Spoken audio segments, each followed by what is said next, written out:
Good afternoon, and welcome to the Middle East Forum's weekly podcast series. My name is Lauri Regan, and on behalf of MEF, I thank you all for joining today. As we approach the end of the year, please do consider making a donation through the link on our website, meforum.org, as your support remains critical to our ability to continue working on the existential issues on which we focus. I am pleased to introduce our guest this afternoon, Robert Silverman, who will be analyzing the shifting balance of power in the Middle East as we head into 2026.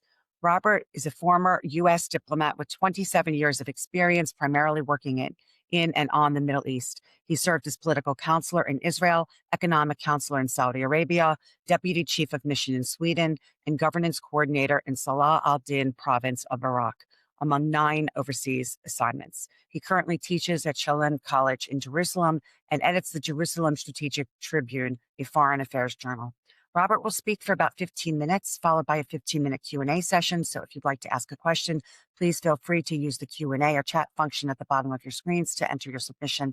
We'll do the best to get to as many as we can, but please do limit your submissions to questions only. Today's podcast is being recorded and will be available for future viewing, so please do share the link with those in your networks who you believe would be interested in learning more on this very important topic. Welcome, Robert, and thanks so much for joining us this afternoon. The floor is yours. Thank you, Lauri. It's great to be with you. Welcome to everyone. And I guess it's the winter solstice, so we get to say happy winter solstice. I'm really pleased to be joining the Middle East Forum's podcast. I'm a longtime fan of the Middle East Forum and Daniel Pipes and Greg Roman's work. And in full disclosure, some of your writers are great writers, also write for the Jerusalem Strategic Tribune. I'm thinking in particular of Ray Stock, Michael Rubin. They're some of the best analysts around anywhere on the Middle East. We have a lot of commonality. Thank you for that, Robert. Thank you for that. You're welcome. So let's just get started here. We're looking forward to 2026. Surprisingly, in the Middle East, it's always good to basically predict war, right? Most of the time, you're probably going to be not too far off. But I'm actually very optimistic right now, based largely on the policies of President Trump that have really changed things. But let's start with the standard, what hasn't really changed, because the Middle East has 5 traditional, when I say traditional, I mean for the last 6 decades at least, maybe longer, 5 regional powers. And not surprisingly, these correspond to the major nation states. And I think everyone could probably guess which ones I'm talking of. Egypt, Israel, Turkey, Saudi Arabia, and Iran. Those are the 5. There are other important countries that can occupy all of our time today, but those are the 5 major powers. That's traditional. You would have said the same thing in 1965. Some of the relations between them have changed, but those 5 have been the traditional great powers. Now, 4 out of the 5, you could say, well, they should all combine against Iran, because all of them have, to some extent, varying intensity, threat perceptions from the 5th one, Iran. Okay, so the saying about the Middle East that I keep hearing over and over again throughout my career, which I've never believed, which you've all heard, right, is the enemy of my enemy is my friend. It's so comforting, isn't it? It sounds like it's a logical place. People are natural alliance builders, right? But it isn't true. It's not really true. The real truth is it's a Hobbesian state in the Middle East. Among these 4, who all share perceptions of an enemy in Iran, they also don't like each other very much. The real saying probably is, this is a little bit cynical, but it's not far off the Hobbesian truth here, is that the enemy, my enemy, could be a temporary friend or ally, but ultimately is another enemy that I'll get around to in due time, down the list. So, and if you look at the 4 countries that I want to discuss here, they don't really get along with each other. Turkey, for instance, under its current president, Erdogan, shares a border. Super important country, of course. We know this. but is in tough competition right now with Saudi Arabia for influence in Syria. And it makes pretensions about, restoring its leadership position in the Middle East that aggravate Egypt. And I don't have to even mention the hostility that Erdogan has broadcast towards Israel. And so Turkey doesn't get along with the other three. Israel, of course, has varying relationships between tense relations with Egypt, openly hostile, usually with Turkey under Erdogan, distrustful maybe with Saudi Arabia, who have never established formal relations. And then, of course, open warfare that I think in 2026 we'll see another round with Iran. So Israel also doesn't have great relations with the others. And just to complete the picture, Egypt is currently has lost some of its Arabic leadership to Saudi Arabia. 30 years ago, you would have said that Egypt, or 40 or 50 or 60, you would have said Egypt is the natural leader of the Arab world, and it was. And it's lost some of that to Saudi Arabia, and there's some tensions between the two, but they generally get along. But Egypt is really not obsessed, but it is focused internally on all kinds of issues. It has issues on all of its borders, frankly, with Libya, with Ethiopia, and the dam there, and it has in the Red Sea, its Red Sea coast with the Houthis in Yemen. So Egypt is not a natural ally for any of the others either. So what does this tell you? To me, this says that it's quite possible to form a regional alliance among the four great powers, regional powers, but you need the U.S. there to bind them. And that is the magic sauce. They're not going to do it on their own. And so you need the U.S. not just to create and lead that alliance, to sustain it. And I don't think that is incompatible with what I read of the Trump foreign policy at all. And you can look at the Trump administration's national security strategy, which came out, I think, 2.5, 3 weeks ago. It does talk. It's very similar, despite the media, everything Trump is deranged in the mainstream media. The reality is that almost everything in that National Security Council statement of strategy is very similar to what you have seen in prior administrations, frankly. There are some changes, particularly about Latin America, to be honest. But when it comes to the Middle East, it does talk about reprioritizing towards East Asia, as did President Obama, as did all recent presidents. But so you want to leave a regional alliance there, but the reality is that regional alliance needs to be sustained by the U.S. And it can be. And we see elements of it already in place. And that's my optimism. The real element that's already in place is the way that the first Trump administration, before it ended its term in 2020, it brought Israel into the Central Command. People know that the U.S. military is structured through a series of regional combatant commands. There's EUCOM for Europe. There's SOUCAM for South America.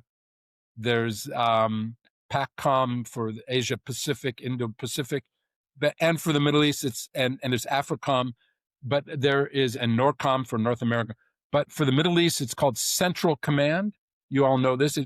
It goes from Egypt all the way to Afghanistan and includes parts of Central Asia, but it's focused on the Arab Middle East to include, of course, Iran and the Muslim Middle East to include Iran and Israel. Traditionally was not included in Central Command. I don't want to go into the history for that. That was partly a mistake made by U.S. Strategic planners for years. But the Trump administration fixed it, brought Israel into CENTCOM. Now Israel's military jointly exercises with Saudi Arabia, with Egypt, and with the other countries of the Middle East in regular naval exercises and in joint, air command exercises. that was used during the 2 missile barrages that Iran launched against Israel. Those relationships were active. You already see a de facto military alliance in place through CENTCOM. Now, Turkey is not in CENTCOM. Turkey is in UCON, but Turkey can be brought in and is brought in from time to time, particularly if it's air exercises, because they also use the U.S. air base in Incirlik in southeast Turkey. So CENTCOM is helping to solidify this exercise. CENTCOM is in Israel as we talk, in a little town called Kiryat Gat, which is named after the biblical town of Gath, right, where Goliath is from. Except here's a little fun fact: it was misnamed. The biblical town of Gath is somewhere else. They named it in the 50s the town of Gath after the place in the Bible, but it turns out it's not even close to the place in the Bible. That's okay. We all see this elsewhere too. So, but in short, the U.S. CENTCOM has set up a command and control center in this little town of Kiryat Gat, very close to Gaza, pretty close to Gaza. And so CENTCOM is now operating a military alliance. And post-war Gaza should be the one of the first steps where you can start to see this alliance I'm speaking of, this regional alliance, go into effect, where the major powers of the Middle East work together on post-war Gaza and limit the damage. Now, there are lots of issues there, but let's be optimistic. The Trump came up with a 20-point plan. He was very smart about this. You can compare what Trump did with other attempts by U.S. presidents to do Israeli-Palestinian deals. For instance, Bill Clinton at Camp David in 2000. What Trump did that none of the others had attempted was he brought in early the outside external support for the Palestinians, in this case, Turkey and Qatar. So it was pre-cooked. Hamas had nowhere to go. They couldn't hide because Qatar had already approved the Trump 20-point plan in September. Turkey agreed to it, and so Hamas agreed to it. Now, are they going to live up to it? They're not living up to all of it right now. But, and we should be soon getting into the second stage of it. But in short, we have a 20-point plan, and very important, it was adopted and incorporated into a UN Security Council resolution. So the international community has adopted the Trump plan. There are many issues of implementation. I don't want to underestimate those or minimize those. Those are hard things to do. But for what I'm talking about, the big picture, bigadol, as they say in Hebrew, you see a U.S.-led alliance, certainly on the military side, and now on a joint civil military operation, already in the planning stages in Israel towards post-war Gaza. So it's time to be optimistic. The Hobbesian world of the Middle East still exists. I don't expect kumbaya to break out and Saudi Arabia and Israel and Turkey to love each other. They distrust each other. They don't see themselves as a friend just because they share common threat perceptions of Iran. So don't be too. We should none of us should be naive, but there's a big difference between being naive and optimistic, and I believe it's time for optimism based on the policies of President Trump. Thank you so much, Bob. I love optimism. We don't often hear it, so it's good to hear it from you. Thank you. We're going to turn to questions, and as the moderator, I'm going to take the liberty of asking the first one. Sure. As we discuss the balance of power in the region, what are your thoughts on the Trump administration's possible sale of F-35s to Qatar, Turkey, and Saudi Arabia, which presumably is less concerning than Qatar and Turkey, notwithstanding Turkey's membership in NATO? And, how do you see this impacting Israel's qualitative military edge? Yeah, it's a great question. Let's start off with that issue. Qualitative military edge, QME, it has its own military acronym. Thank God the military loves acronyms. Is not just a nice to do, it's incorporated into U.S. law. and there's a process for it. So every one of those sales that you talked about will be evaluated against QME, and Israel's view will be important to that. So it won't be done in isolation from Israel, and there are ways to handle it. It's one of the issues that involve those sales to all the countries you mentioned, but there are other issues too.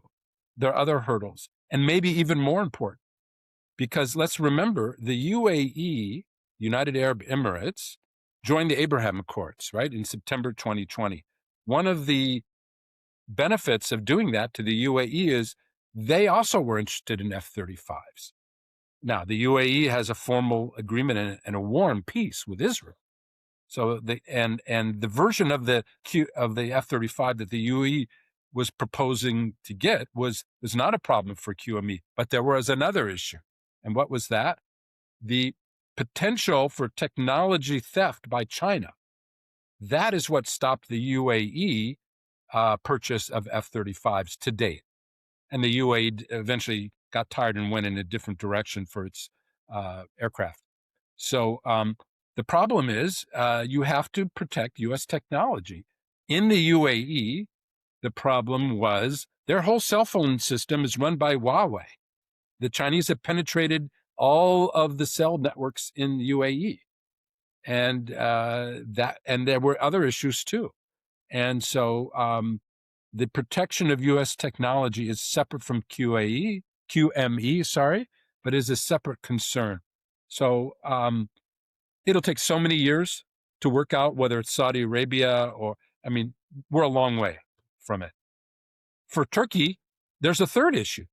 There's the China concern. There is, of course, the QME concern, but there also is the Russia concern. And that stopped, the Turkey was kicked out of the F-35 program. It was supposed to be manufacturing parts for the F-35 is partly manufactured in places in Europe, and it was supposed to be partly manufactured in Turkey, and they were supposed to get it. But then they went ahead and bought, the S-400 Russian anti-aircraft system. Well, sorry, you can't do that and have the most advanced U.S. fighter jet, even a dumbed down version of it. So they have a third problem. So if you have any estimates about when any of this will happen, then you should go out and buy a lottery ticket, because it's not soon. That's my view. I believe that the Powerball tonight is it like close to $1 billion. So good timing for that suggestion. Wow, that's a good one. So somebody has asked, and I actually had this question, so I'm glad to see this. Does the new sale agreement of Israeli gas to Egypt help diffuse the tension between them due to the Egyptian army Sinai buildup? And I will just add to that there was an Egyptian official who made it very clear that this was purely a commercial transaction, exclusive of politics. But it's another reason to be optimistic. Like I said, all these places distrust each other. Egypt and Israel have a very cold peace. There's plenty of anti-Israel propaganda. I lived in Cairo during the height of the Oslo period, for 3 years. One of my kids was born there. I've spent 4 years of my life in Egypt. And, they're always looking for commercial deals that warm up the relationship, that are a win-win for both places. This is the biggest one yet, by far. Let's remember, before Israel started to develop these offshore gas fields, Israel used to import natural gas from Egypt. Egypt has gas fields, significant ones, both in the Red Sea and in the Mediterranean, offshore, and that some of which is in the Delta too, onshore. And so for that reason, Egypt developed LNG terminals, liquefied natural gas, which is an expensive proposition, by the way. Well, they mishandled their gas. They say in French, quelle surprise, right? And now they're importing Israeli gas. The pipeline that was built across Sinai, northern Sinai, to pipe Egyptian gas to Israel has been reversed, so that Israel is piping small quantities of gas. But that's going to be supersized. They'll have to protect those pipelines, by the way. And I think the plan is, I don't know if all the details have been finalized, but for to finally use these basically underutilized Egyptian LNG terminals to export Israeli gas to Europe. What a great idea. It's a win-win. It's an example of what we need to see more of from Israel, to be honest, because there's no question that Israel has, the dominant military in the Middle East. Anyone who had any doubts about that just had to see the 12-day war against Iran. That was heartening. And as well as the series, this generation of young Israelis has certainly proven themselves in on the battlefield. There's no doubt about it. And the society writ large has proven extremely resilient after 2 years of war. But you have to have more tools. You can't just rely on the military to handle everything you have to do. And so I'm very encouraged to see Israel using its economic resources and economic strength and leading sometimes with that, because it shows you that they have the more than just the military tool in the toolkit. So it's a super positive. I'm glad the question was asked. Yeah. Thank you, Bob. Someone asked, why do you have such optimism over the future of Gaza when Hamas refuses to disarm, which will prevent the second phase of the agreement to be Right. implemented? And I'll just um, extend that a little bit and say, I think generally people don't see the second phase happening at all, even though Trump just, we just learned of this beautiful plan that Jared and Wickoff have come up with. So, what are your thoughts on all of that? Well, okay. So whoever asked that question, advise them not to bet on the Powerball. Because look, I mean, if anyone here on this phone call, on this podcast, had said, you know what, Trump is going to get a UN Security Council resolution on post-war Gaza, and I would have been one of the people that said, no way, no way, he got it, it happened. If anyone had said in September, all of the hostages, all of the live hostages will be returned, I would have been, why would Hamas ever do that? They did it. They didn't do it because they're terrorists, but they did it because the negotiations worked. They cut away. I started to mention it before. Oh, if only Bill Clinton had thought of to use that strategy in dealing with Arafat and company. Arafat always hid behind all the other Arab countries. If the outside-in strategy had been worked before, so that Palestinians are always a weak player, whether it's Hamas, whether it's the PLO, whether it's Arafat, whether it's Khalid Mashal, they're a weak player. They rely on others to fund them, support them, diplomatic, you name it. And so if you can cut away their outside support, that's what happened in September or October. And Hamas had nowhere to go. They had to agree. They had to give up the hostages. There's still one body left, so it hasn't been completed yet. They're already one of the reasons why we're not moving to phase 2 is they haven't given up the last body. So that was part of phase 1. We have to be clear. We have to read the agreement and use language, and the media doesn't. The media is, they're like the third graders that, failed reading comprehension. It doesn't talk about disarming, does it? The 20-point plan. Read point 13. It talks about demilitarization. Now, is that different than disarming? I think it is. I think it's demilitarization, meaning you take away offensive weapons from them. I don't think it means you have to take every revolver and Kalashnikov rifle away from Hamas. And so it talks about demilitarization, no rockets, no RPG, that's something to be worked out. But look, again, the big picture is this, and the reason I'm optimistic is Hamas is not in a position to threaten Israel. It just isn't right now. It's true that they haven't been defeated yet completely. They hold on to half of Gaza and most of the population, and have all these tunnels.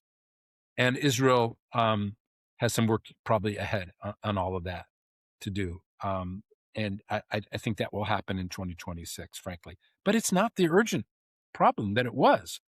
It has been deteriorated so badly that Israel can now focus elsewhere. Of course, you want to take care of it and move on to demilitarizing them and replacing their government, and all that is part of phase two.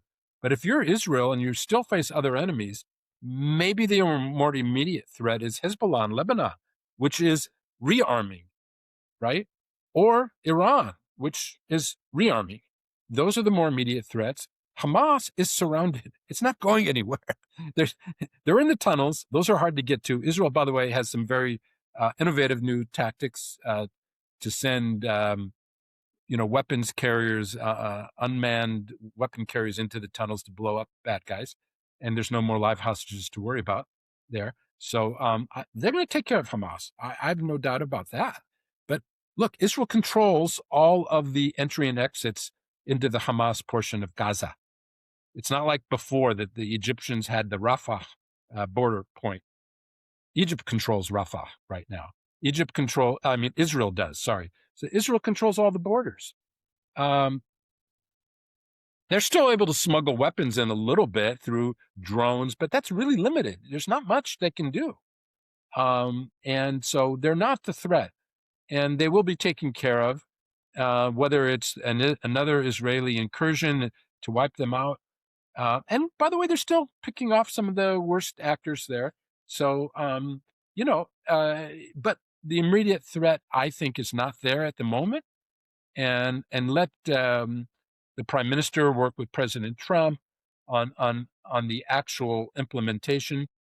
Israel's not going anywhere. It controls half of Gaza. The 20-point plan is an excellent plan from Israel's point of view. And the phase two will happen. And whether Hamas voluntarily demilitarizes and gives up government as requested, or whether it's forced to do that through IDF incursions, I'm not sure. I'm not going to bet the Powerball on that one.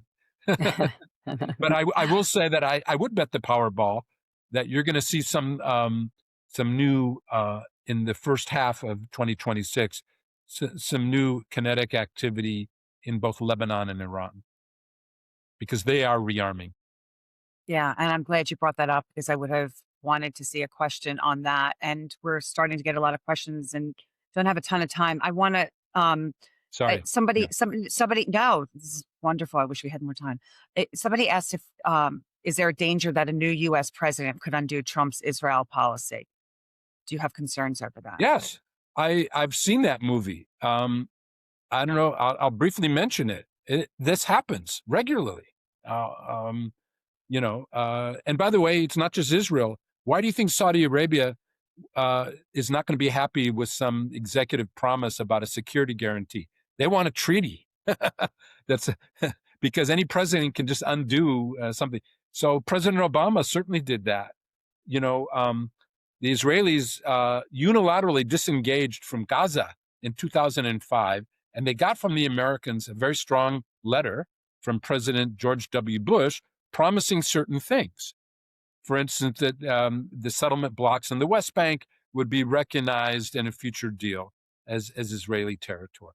Well, President Obama came by later and completely disavowed that with no advance warning to Israel. That was a signed agreement because it was an exchange of letters, which constitutes an agreement between the states of Israel and the United States that was undone by President Obama in 2010 in a public speech with no prior warning to Israel, May 2010. I was there. I watched that. We were horrified. Like, oops, what is this? So this does happen. It is a problem. It's part of the long-term management issues in the U.S.-Israel relationship. So, for a final question, someone has asked about Qatar and Turkey being part of the international stabilization force, and how is that possible in phase two if Israel has said Yeah, a resounding no? it's a great question.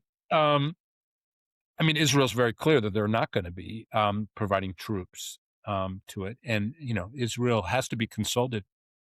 Secretary of State Rubio has already said that we won't force anything on Israel here. So, but there are other roles that you can imagine. Qatar, by the way, like it or not, and, I'm on the record on Qatar, so you can just Google me and Qatar and you'll see some articles. It's not recent. I've been talking about this for many, many years, the threats posed. So I have no illusions about Qatar, but they do have an open checkbook. And more than the Saudis, more than the Emiratis, they do stuff like, just here's money. The Emiratis and the Saudis are more business-like. They're like, you know what, we want to invest here.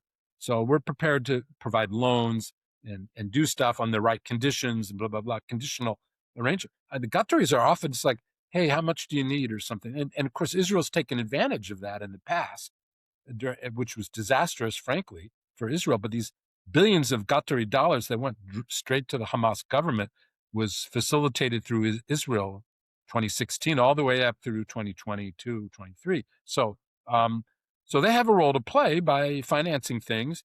Turkey will have some role. You can figure out some role. They're not going to be sending troops. Israel's been super clear on that, and Israel holds the territory. Let's just remember that one. And so Israel's not going to be forced to accept Turkish troops. I know people want to pretend otherwise, but Secretary of State Rubio has been in public on the record there. And he's been terrific. Thank you so much, Bob. Unfortunately, we are out of time, but I You're appreciate welcome. you joining. I appreciate everybody joining us this afternoon, and please do share the recording. Just a reminder that we will not be having an Israel Insider this Wednesday or next Wednesday. And we will be having a weekly podcast next Monday, so we will see you then. Merry Christmas to everybody who celebrates, and thank you again for joining. Have a good Thank you. afternoon.